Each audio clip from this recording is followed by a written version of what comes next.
only 23 years old, I joined the Communist Party. I was a member of the National Executive Committee of the American Young Communist League. In 1930, I was the official communist candidate for election to New York State Assembly. I knew Gus Hall and other top-ranking American communists very well because I trained with them at the Lenin University in Moscow. I joined the party because I honestly thought the communists were trying to help American Negroes. I broke away from the party when it became clear to me what the communists were really up to was to use the Negro people in this country as cannon fodder in a violent and bloody revolution aimed at the establishment of American Soviet dictatorship. It was that simple, and it's still that simple today.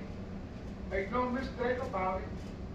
What is happening in the United States right now under the banner of civil rights is exactly what has happened in China, in Cuba, in Algeria, and many other places around the world. When I was studying communist tactics and strategy in Moscow, my instructors emphasized the importance of using honest grievances and popular slogans as a smokescreen to cover up the true nature of the revolution. We were taught how to use propaganda and arouse the emotion of the masses. We learned how to set one group against the other and to make them hate each other. We learned the necessity of having martyrs, and we were even told how to create our own martyrs. If they did not imagine the result from the atmosphere of hate, we were taught the importance of getting large masses of people into the street for marches and demonstrations. And finally, we were instructed ways to take our pride and make them spread and to keep them going. When I returned to the United States, I was engaged in practical training. I participated in so-called nonviolent demonstrations that were deliberately calculated to irritate white people and to violence against us. I personally was in charge of organizing a march of Washington to dramatize his country before his king. In New York, about 1935, a Negro boy was reported killed by the owner of a store while in the act of stealing some merchandise. Communist Party headquarters decided to make a march on the point. So we went right to work, putting our handbills and those over the avenue. In less than a half hour after we started, there was a race right there on the street. From Blake was smashing windows of white stokies, looting and all the rest. I'm not speaking of things I read about. These are things I personally participated in. I'm Julia Brown. For 9 years, I was a member of the Communist Party, serving as an undercover agent for the FBI. During that time, I learned that the communist conspiracy had been planning and working for years to bring violent revolution to America. It was to be a communist revolution, but the great majority of the American people would not be allowed to realize that until it had already happened. If all goes according to the communist blueprint, Americans will believe that the chaos and violence has something to do with civil rights. Our enemies were quick to find our weakest point for their attack.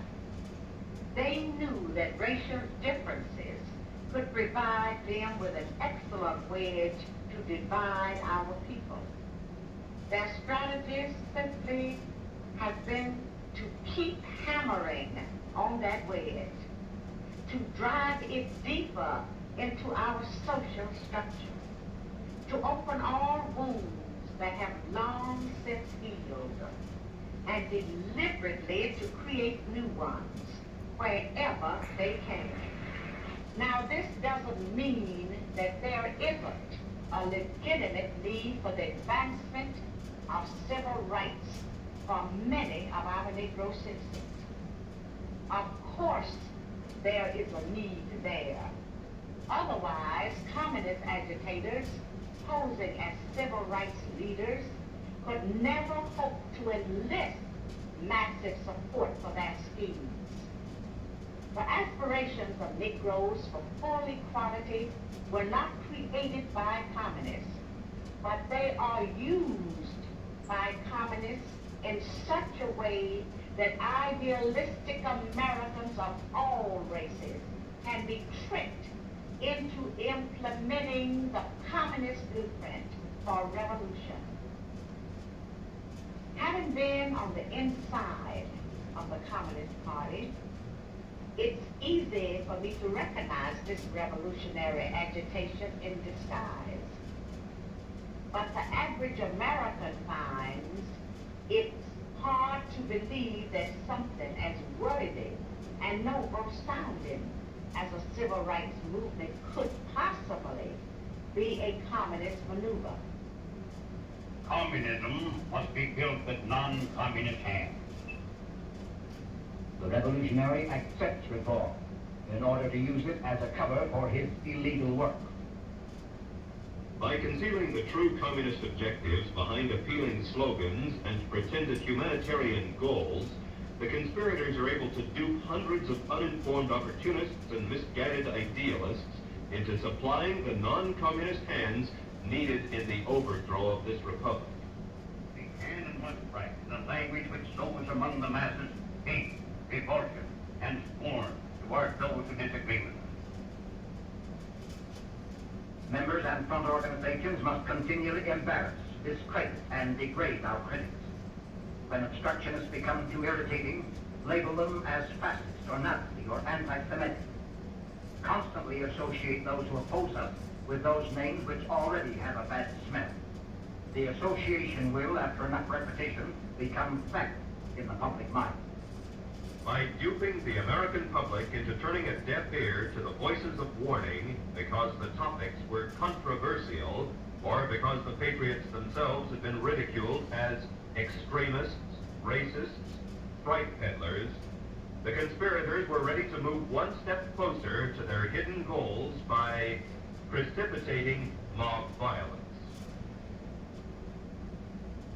Riots, demonstrations, street battles, detachments of the Revolutionary Army. Such are the stages in the development of the popular uprising. The Communist Party will educate and organize the working masses for mass strikes and mass demonstrations. It is through struggles that the working masses are prepared for the final conflict for power. As these strikes grow in number and intensity, they acquire political character through unavoidable collision and open combat with the capitalistic state. Mass action culminates in insurrection and civil war.